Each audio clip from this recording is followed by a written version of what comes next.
James, welcome to Halloween Daily. Thanks so much for hanging out with us today. Wonderful. Thanks for having me. Um, I watched the film this week and I really enjoyed it. And as writer and director, I'd like to start with the genesis of this story, kind of where you came up with this idea and how you kind of came up with all of this. Yeah, well, I mean, for me, when I'm writing, I don't think any script that I write comes from any one place. But for this one, I would say, the earliest place where it probably began its process was back in the day when I used to work for a games designing company that made games for cell phones, and they're long since dead. But the when I was working there, they would sometimes bring people in to play test the games. And at the time, I just thought that was the coolest job I'd ever heard of because, being paid to play a game sounded pretty good to me. And I think I logged that away as an interesting sort of job for a character to have. And then it wasn't until many years later when I was reading an article about brain-computer interface technology and sort of married the two together and went, oh, that's an interesting sort of start. So that would definitely be the sort of start of the idea, the beginnings of it. But then, of course, once you've got that, everything else sort of piles in on top as you begin the writing process. So it's a sort of a long gestating idea. A lot of my stuff sort of starts just percolating in the back of my head, and then suddenly everything sort of falls into place and I write it down. And there's definitely a lot to unpack there. Like you said, I mean, there's a lot going on, and it kind of centers on the gaming world and this game tester, and like you said, some very cutting edge technology involved here. But then there's also like this whole, kind of traditional horror types, supernatural scare Mhm. elements there as well. And so there's a lot going on here. Maybe you can talk a little bit about balancing some of that and keeping it original as far as this mix of genres.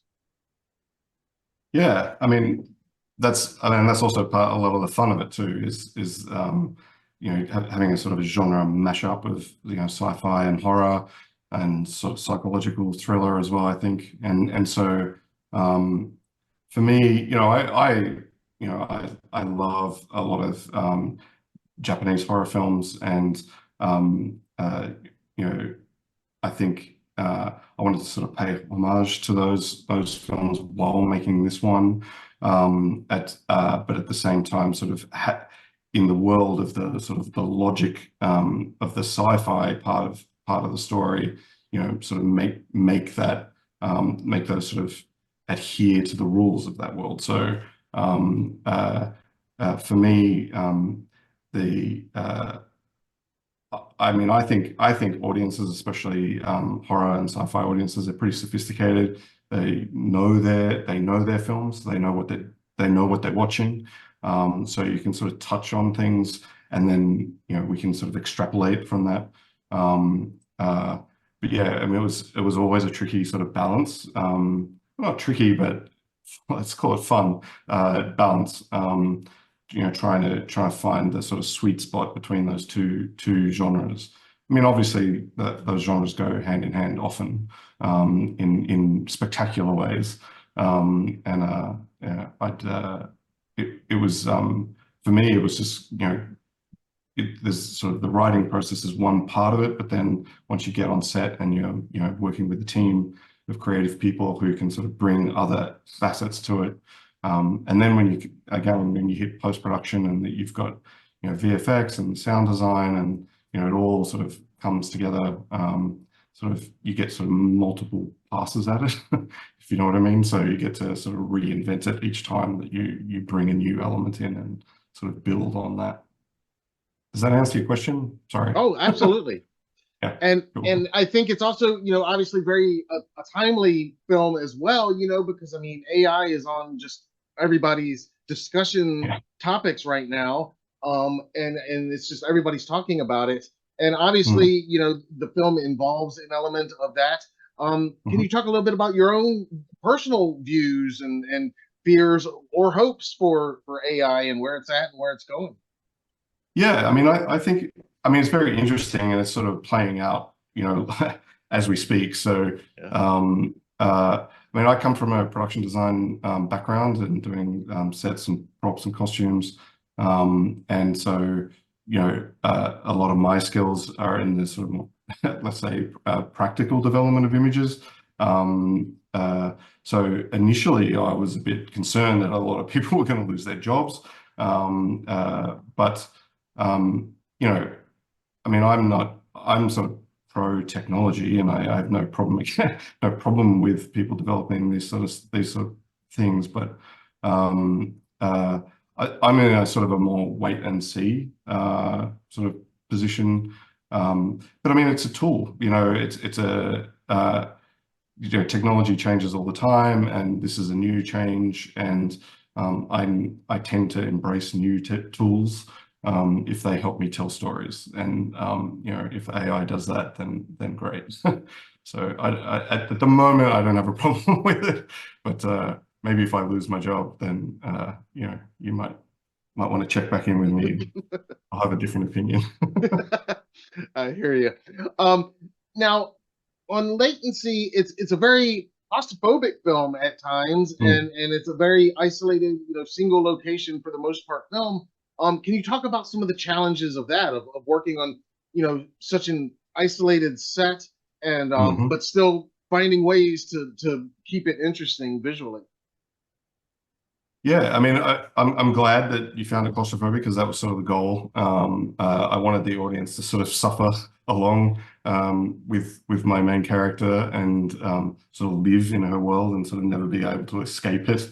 Um, uh, you know, you will have noticed, you know, even the curtains are drawn closed almost the entirety of the film, so you can't even see outside. And you know. I was sort of so sure that that's what I wanted to do. It was kind of easy because I was like, "Yep, this is what I want. I don't have to. I don't have to think too hard about this." Um, uh, and then, you know, when it came to, you know, keeping the set interesting and for the duration, you know, I sort of pulled out a lot of the little tricks and stuff that I've learned along the way, especially coming from a design background. And just, you know, you want to get interesting coverage and shots that, you know, but you don't want to go so far that it breaks people out of it. And so for me, you know, the sort of trick shots and stuff are sort of as sparse, you know, but chosen for very particular moments. So when when you do go like through a wall or something, it's for, you know, part of the story rather than just show off. And then, yeah, I mean, it was something I was very conscious of the whole time, you know, keeping the audience trapped and keeping Hannah trapped.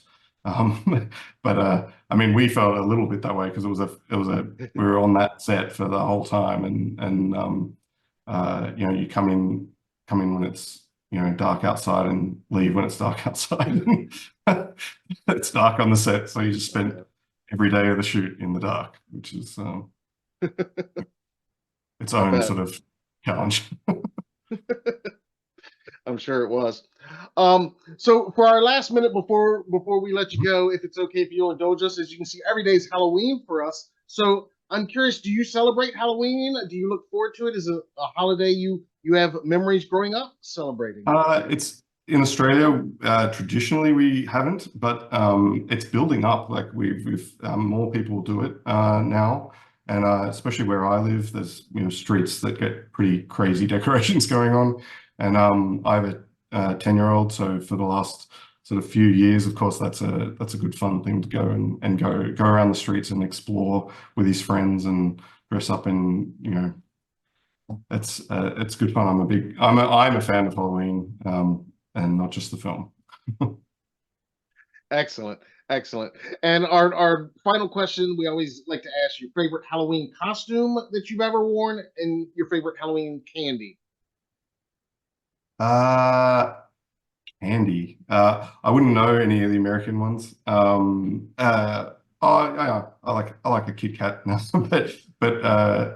but I would the costume probably my favorite one that I ever wore was Leatherface Texas Chainsaw Massacre. Yeah, Awesome. it was I'd actually made it out of using a Freddy Krueger mask, which I then cut up and then stitched back together again to sort of get that extra gross level to it. It was good. That sounds great. That sounds awesome. I love it. Excellent. Well, again, thank you so much. I really enjoyed the film. Congratulations on it. And instead of saying goodbye, since every day is Halloween for us, we always like to end just by saying Happy Halloween. Happy Halloween. Thank you.